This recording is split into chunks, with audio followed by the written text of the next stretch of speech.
Welcome है guys. आज हम क्लास 12 बायोलॉजी के चैप्टर 13 का पार्ट 2 पढ़ेंगे। अब हमें पढ़ना है ऑर्गेनिज्म एंड इट्स एनवायरनमेंट के बारे में। तो देखो, इससे पहले वीडियो में हमने पढ़ा था कि इकोसिस्टम क्या होता है। इकोसिस्टम क्या होता है? जिसमें एक ऑर्गेनिज्म दूसरे ऑर्गेनिज्म के साथ इंटरेक्ट करता है और साथ में जो ऑर्गेनिज्म होता है वो अपने आसपास के एनवायरनमेंट के साथ भी इंटरेक्ट करता है। तो इसी इंटरेक्शंस की वजह से क्या बनता है? इकोसिस्टम। ठीक है। अब इकोसिस्टम में आपके क्या आते हैं? Biotic component. बायोटिक कंपोनेंट मतलब लिविंग। ठीक है, जो लिविंग है। और उन लिविंग को क्या बोलते हैं? ऑर्गेनिज्म। तो ऑर्गेनिज्म क्या हो गया? बायोटिक कंपोनेंट किसी भी इकोसिस्टम का। ठीक है। और उसके अलावा क्या आता है? अपने आसपास का एनवायरनमेंट, जिसमें क्या आता है? Abiotic component. तो एबायोटिक कंपोनेंट में क्या आते हैं? टेम्परेचर, वाटर, सॉइल, एयर, ये सब आ सकते हैं। तो ये जितने भी एबायोटिक कंपोनेंट हैं ये क्या बनाते हैं? इन्वायरमेंट बनाते हैं, आसपास का, ऑर्गेनिज्म के आसपास का इन्वायरमेंट। तो यहां पे हमें क्या पढ़ना है? यहां पे हमने ऑर्गेनिज्म के बारे में पढ़ना है और उसके आसपास के इन्वायरमेंट के बारे में पढ़ना है। ठीक है। अभी डिटेल में हम इसको पढ़ेंगे। चलो शुरू करते हैं। Ecology at the organismic level. तो सबसे पहले यहां पे हम क्या पढ़ रहे हैं? इकोलॉजी को हम पढ़ रहे हैं ऑर्गेनिज्मिक लेवल में। ऊपर की लाइन देखो, यहां पे है। यहां पे क्या लिखा था? Ecology is basically concern with 4 level of biological organisation. जो इकोलॉजी होती है ना, उसको 4 बायोलॉजिकल ऑर्गेनाइजेशन में डिवाइड कर दिया जाता है, जैसे कि organismic, population, community and biomes. तो सबसे पहले आप कौन से लेवल के बारे में पढ़ रहे हो? ऑर्गेनिज्मिक लेवल के बारे में। ठीक है। तो ecology at the organismic level is essentially physiological ecology which try to understand how different organisms are adapted to their environment in term of not only survival but also reproduction। तो जब भी आप इकोलॉजी को study करते हो organismic level में, तो organismic level में आप बेसिकली पढ़ते क्या हो? Physiological ecology. ठीक है, समझना इस बात को। इकोलॉजी है, इकोलॉजी में कौन सी लेवल अभी हम पढ़ रहे हैं? ऑर्गेनिज्म में, जो कि पहली लेवल है। ठीक है। तो ऑर्गेनिज्मिक लेवल है, तो उसमें आप किसके बारे में पढ़ोगे? ऑर्गेनिज्म के बारे में पढ़ोगे ना। तो उसमें ऑर्गेनिज्मिक लेवल में क्या आ जाती हैं? Physiological ecology. Physiological ecology. ठीक है। अब इसको समझते हैं। सबसे पहले तो फिजियोलॉजी क्या होता है? फिजियोलॉजी किसी भी ऑर्गेनिज्म की फिजियोलॉजी होती है हाउ देयर बॉडी वर्क्स। ठीक है, कैसे किसी भी ऑर्गेनिज्म की बॉडी काम करती है, उसको बोलते हैं फिजियोलॉजी। क्लियर? अब फिजियोलॉजिकल इकोलॉजी का मतलब होता क्या है? फिजियोलॉजिकल इकोलॉजी में आप स्टडी करते हो, ठीक है, studies the adaptation of an organism, ठीक है, organism physiology to environmental conditions. ठीक है। अब समझो इस बात को है। तो जैसे मान लो इन्वायरमेंटल कंडीशंस है बहुत ज्यादा ठंडी, ठीक है, वहां पे टेम्परेचर क्या है? बहुत ज्यादा कम है। तो उस ठंडे इलाके में भी, ठीक है, उस ठंडे इन्वायरमेंट में भी कुछ ऑर्गेनिज्म रह रहे होंगे। अब हम यहां पे देखेंगे ये फिजियोलॉजिकल इकोलॉजी में कि वो जो ऑर्गेनिज्म ठंडे इलाके में रह रहे हैं ना, वो कैसे रह पा रहे हैं उस ठंडे इलाके में, उस लो टेम्परेचर में। तो वहां पे हम क्या देखेंगे? उनकी फिजियोलॉजी, उन ऑर्गेनिज्म की फिजियोलॉजी, की उनकी बॉडी कैसे काम कर रही है उस ठंडे इलाके में। ठीक है, जहां पे सर्वाइवल पॉसिबल नहीं है सबके लिए। अच्छा, एक और कंडीशन देखते हैं, इन्वायरमेंटल कंडीशन, जैसे कि बहुत ज्यादा गर्मी है। अब बहुत ज्यादा गर्मी में भी कुछ ऑर्गेनिज्म रह रहे होंगे आराम से, है ना। तो वहां पे हम क्या देखेंगे? वहां पे हम स्टडी करेंगे उस ऑर्गेनिज्म की फिजियोलॉजी को, कि उस ऑर्गेनिज्म के अंदर ऐसा क्या खास है कि वो इतनी गर्मी में भी रह पा रहा है। ठीक है ना।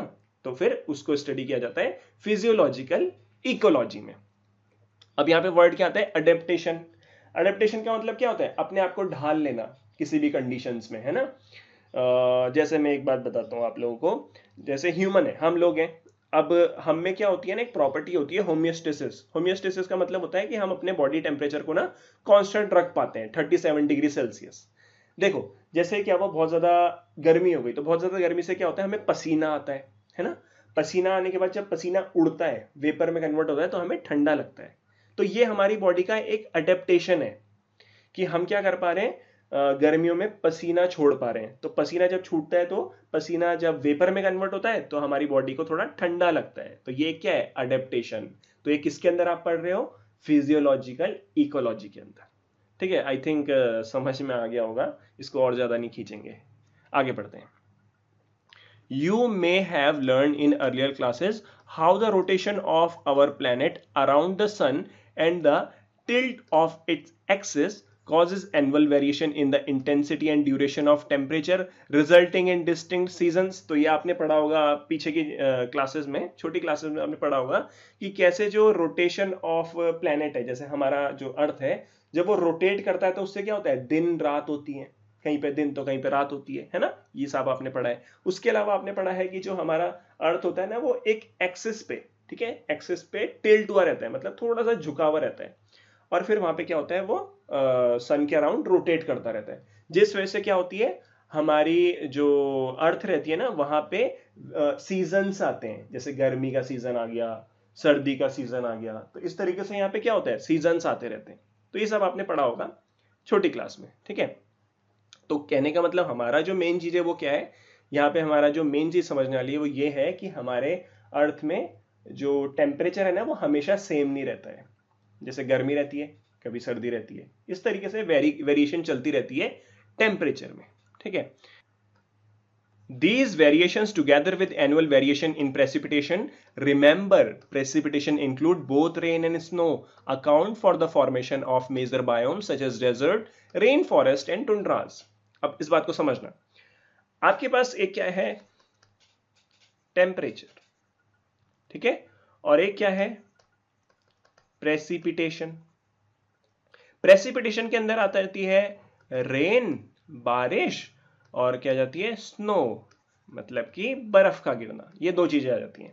अब समझो बात को, देखो मेजर बायोम्स यहाँ पे क्या है, डेजर्ट्स, उसके बाद है रेन फॉरेस्ट, उसके बाद है टुंड्रा, ये एग्जांपल है किसके, बायोम्स के।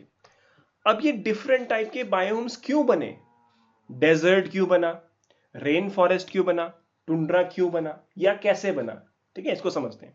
अब डेजर्ट कैसा बना होगा, डेजर्ट बना होगा जब एक पर्टिकुलर रीजन में टेम्परेचर बहुत ज्यादा हो गया होगा, ठीक है, बहुत ज्यादा टेम्परेचर है, और जो प्रेसिपिटेशन है, ठीक है, प्रेसिपिटेशन है वो कम होगा, तो उससे क्या बनेंगे, डेजर्ट। बात समझ में आ रही है ना, डेजर्ट में क्या होता है, टेम्परेचर ज्यादा रहता है और प्रेसिपिटेशन मतलब बारिश कम होती है, तो उससे बन गया डेजर्ट।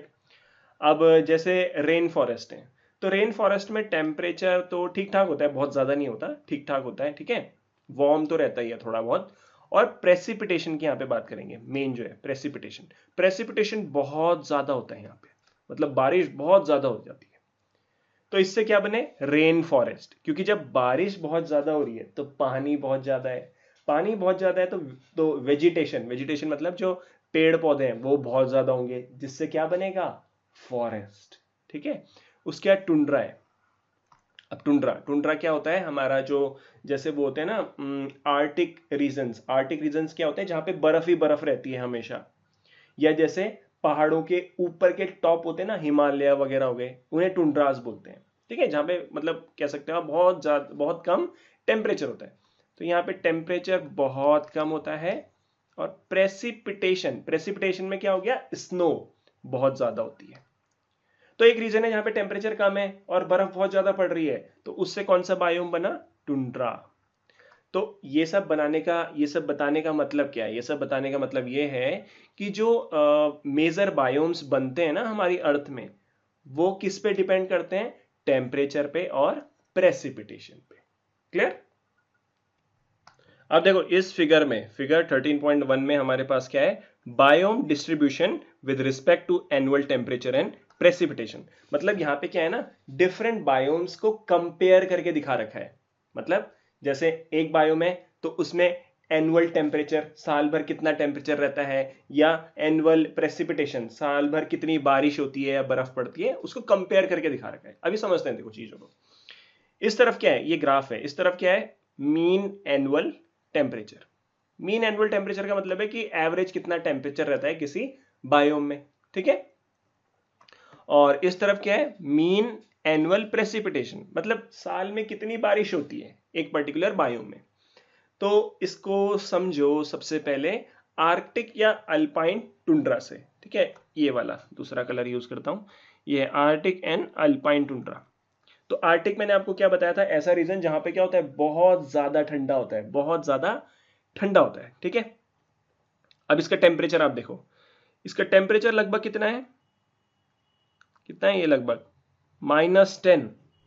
तो टेम्परेचर यहां पे क्या हो गया, -10 डिग्री सेल्सियस, बहुत ज्यादा ठंडा।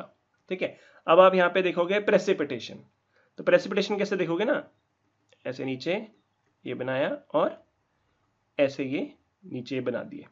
ठीक है, इस तरीके से बना दिए। तो प्रेसिपिटेशन जो है वो किस रेंज में आएगा आपका, लगभग ये इधर 20 मान लेते हैं फिर, है ना, और इधर कितना मान लेते हैं, 120 मान लेते हैं।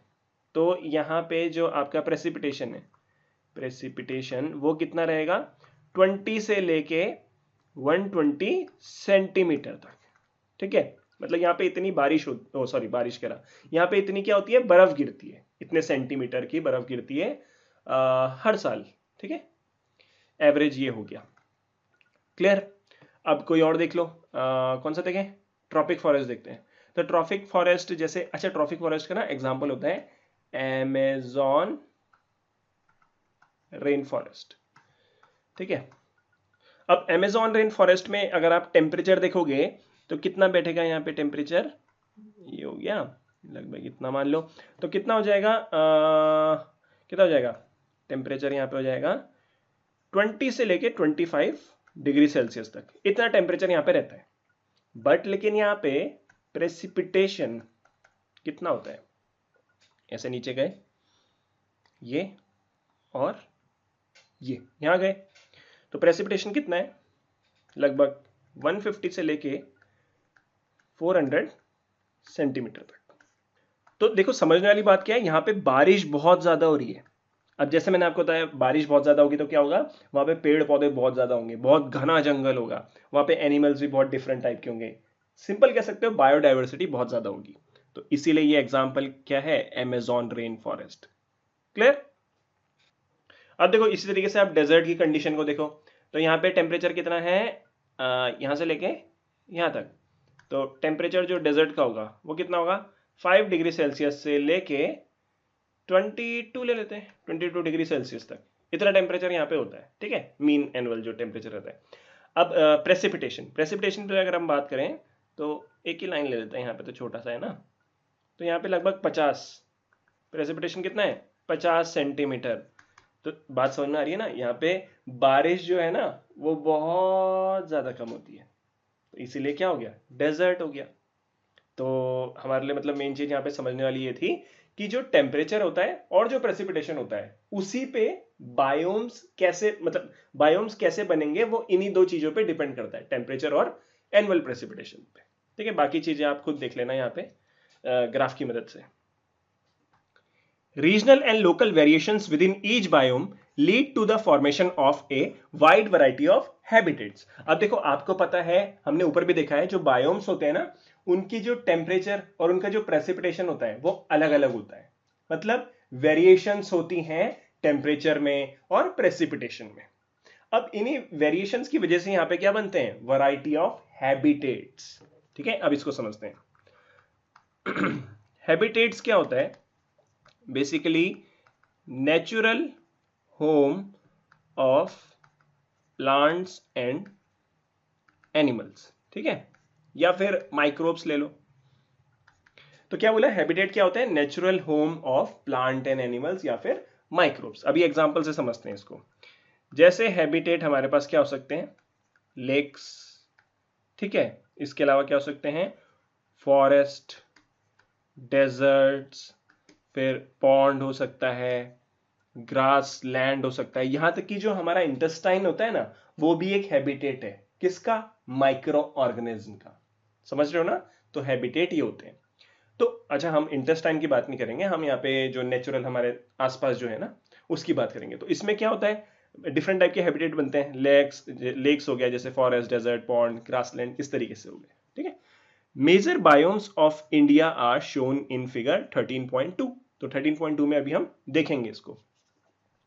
On planet earth life exist not just in a few favourable habitats but even in extreme and harsh habitat, तो आपको पता है अर्थ में कुछ तो फेवरेबल हैबिटेट्स हैं। फेवरेबल हैबिटेट्स का मतलब हो गया ऐसी हैबिटेट जहां पे कि टेम्परेचर, ठीक है, और बाकी जो कंडीशंस है ना वो बेस्ट हैं किसी के लिए भी रहने के लिए, ठीक है ना, तो उसको बोलते हैं फेवरेबल हैबिटेट।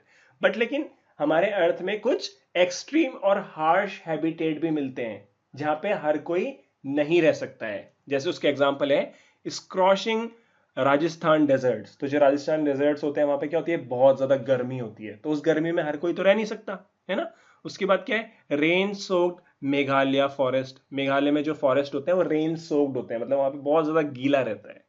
इसके बाद क्या है, डीप ओशियन ट्रेंचेस। अब ये ट्रेंचेस क्या होते हैं, ये ओशियन है, ठीक है, इसका सरफेस है, पानी है ये।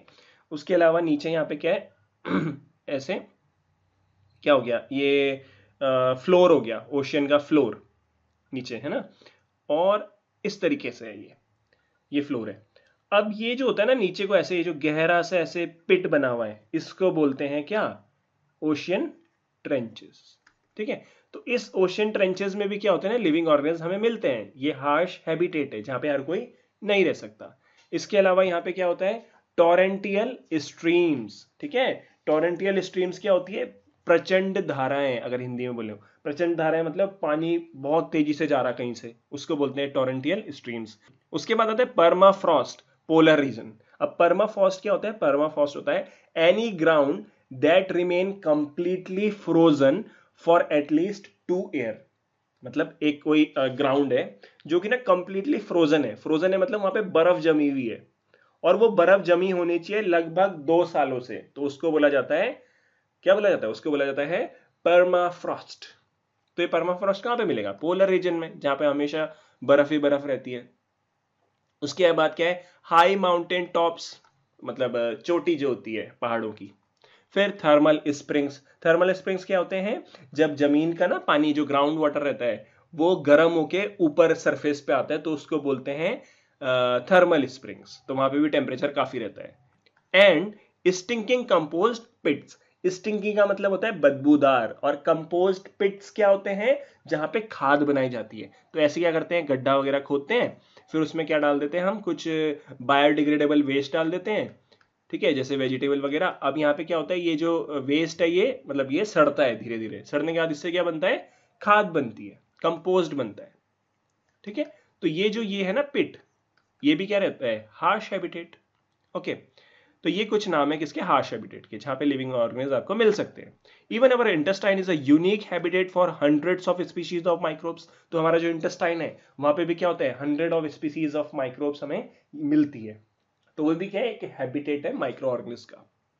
तो इस फिगर में दिखाया है मेजर बायोम्स ऑफ इंडिया, जैसे ट्रॉपिक रेन फॉरेस्ट ये हो गया, फिर डेसिडुअस फॉरेस्ट ये हो गया। अच्छा, डेसिडुअस फॉरेस्ट क्या होते हैं, डेसिडुअस फॉरेस्ट ऐसे फॉरेस्ट होते हैं जिन फॉरेस्ट में जो ट्रीज रहते हैं ना वो हर साल अपने पत्तों को एक बार क्या कर देते हैं, छोड़ देते हैं। पतझड़ वाला फॉरेस्ट होता है ना ये, हर साल क्या होता है, पत्ते झड़ते हैं, नए पत्ते आते हैं, तो उसको डेसिडुअस फॉरेस्ट बोलते हैं। फिर इसके बाद डेजर्ट्स हो गए और सी कोस्ट हो गया। सी कोस्ट क्या हो गया, अरे नदी का, सॉरी, समुद्र का किनारा, ठीक है।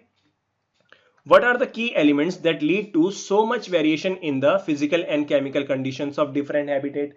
अब देखो डिफरेंट डिफरेंट हैबिटेट है, तो वहां पे क्या होगा, फिजिकल और केमिकल कंडीशंस भी क्या होंगी, अलग अलग होंगी। अब ये जो कंडीशंस हैं ये अलग अलग क्यों हैं, ऐसा क्या है, ऐसा की एलिमेंट क्या है जिसकी वजह से यहाँ पे डिफरेंट हैबिटेट्स हैं और डिफरेंट हैबिटेट्स में डिफरेंट फिजिकल और केमिकल कंडीशंस हैं। तो वो क्या होंगे, देखो की एलिमेंट्स हैं। The most important ones are temperature, ठीक है ना, टेम्परेचर बहुत जरूरी है। फिर वाटर, लाइट एंड सॉइल। तो ये जो है हमारे की एलिमेंट्स हैं जिन पे कोई भी हैबिटेट डिपेंड करती है, कि हैबिटेट कैसी होगी वो इन्हीं चारों पे डिपेंड करेगी, ठीक है।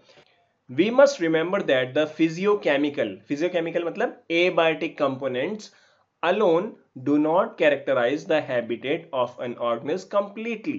देखो इसको समझो, यहां पे क्या है, एक ऑर्गेनिज्म है ठीक है, ये ऑर्गेनिज्म है, इसके आसपास ये हैबिटेट है। हैबिटेट मतलब उसका नेचुरल होम जहां पे वो रहता है, ठीक है। तो ये जो हैबिटेट है इसमें क्या होगा, एबायोटिक कंपोनेंट, एबायोटिक कंपोनेंट है ना, जिसमें फिजियोकेमिकल कंपोनेंट्स आ जाएंगे, वही टेम्परेचर, सॉइल, ये सारी चीजें, वाटर, एयर, ये सारी है। तो एबायोटिक कंपोनेंट यहाँ पे बन गया। अब खाली एबायोटिक कंपोनेंट तो होता नहीं है, यहाँ पे क्या होता है, the habitat include biotic component also. यहाँ पे बायोटिक कंपोनेंट भी होंगे, जैसे पैथोजेंस। ठीक है, पैथोजेंस क्या होते हैं, डिजीज कॉजिंग ऑर्गेनिज्म।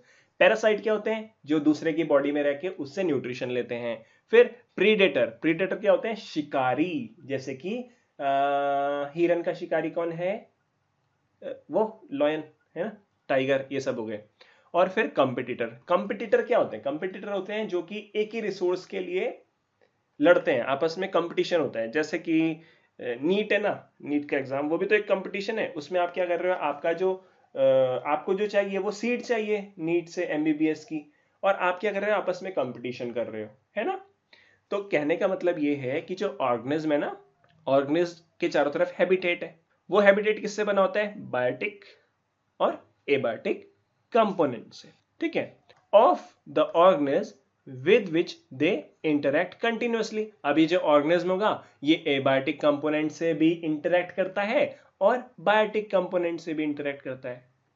ये तो हमने कई बार पढ़ लिया है ना। We assume that over a period of time, the organism had, through natural selection, evolved adaptations to optimize its survival and reproduction in its habitat. देखो समझो इस बात को, सबसे पहले समझना है नेचुरल सिलेक्शन क्या होता है। ठीक है, नेचुरल सिलेक्शन क्या होता है, इसका मतलब होता है प्रोसेस। ठीक है, प्रोसेस थ्रू विच, मैं फटाफट लिख रहा हूं, process through which population of living organism adapt and change। ठीक है, देखो समझो इसको। क्या हुआ, नेचुरल सिलेक्शन का मतलब होता है, नेचुरल सिलेक्शन एक प्रोसेस होती है। इस प्रोसेस से क्या होता है, कोई भी जो ऑर्गेनिज्म है ना, कोई भी जो पॉपुलेशन के ऑर्गेनिज्म है, वो क्या करते हैं, अपने आप को अडेप्ट कर लेते हैं। अडेप्ट मतलब अपने आप को ढाल लेते हैं कंडीशंस के हिसाब से। ठीक है, अब जब वो नेचुरल सिलेक्शंस के थ्रू अडेप्ट हो जाएंगे तो उसके बाद वो क्या करेंगे, प्रॉपरली सर्वाइव कर पाएंगे। सर्वाइव करने के बाद वो क्या करेंगे, उस हैबिटेट में प्रॉपरली रिप्रोडक्शन कर पाएंगे, और रिप्रोडक्शन से क्या होगा, उनकी पॉपुलेशन बढ़ेगी। ठीक है, एक बार फिर समझ लो, यहाँ पे we assume that over a period of time, time जैसे जैसे बढ़ता है तो उसके साथ साथ क्या होता है, जो ऑर्गेनिज्म होता है ना, वो नेचुरल सिलेक्शन के थ्रू अपने आप को अडेप्ट कर लेता है हैबिटेट में। अब जब उसने अडेप्ट कर लिया अपने आप को हैबिटेट में, तो फिर क्या हो जाएगा, वो प्रॉपरली सर्वाइव भी करेगा, और सर्वाइव करने के बाद वो रिप्रोडक्शन भी करेगा। Each organism has an invariably defined range of conditions that it can tolerate, diversity in the resources it utilizes, and a distinct functional role in the ecological system. All these together comprises its niche. अब niche का मतलब basically होता क्या है, role of organism in an ecosystem. किसी भी ecosystem में, ठीक है, एक पर्टिकुलर इकोसिस्टम है, उसमें एक ऑर्गेनिज्म रह रहा है, तो उस ऑर्गेनिज्म का क्या रोल है, वो ऑर्गेनिज्म इकोसिस्टम को क्या प्रोवाइड कर रहा है, उसको बोलते हैं निच। अब इस लाइन में देखो क्या लिखा है, each organism has an invariably defined range of conditions that it can tolerate. कोई भी ऑर्गेनिज्म है, तो जो भी ऑर्गेनिज्म है ना, उसकी क्या है, कुछ डिफाइंड रेंज ऑफ कंडीशंस होती है जहां तक कि वो झेल सकता है, टॉलरेट कर सकता है। जैसे कि हम ह्यूमन बींग है, तो हम ह्यूमन बींग क्या है, एक पर्टिकुलर इन्वायरमेंट में जो टेम्परेचर है उसको झेल सकते हैं, उससे ज्यादा होगा तो नहीं झेल सकते। जैसे मान लो अगर इन्वायरमेंट में 50 से भी ज्यादा टेम्परेचर हो गया, 60-70 इतना हो गया, तो उस टेम्परेचर को हम नहीं झेल सकते, है ना।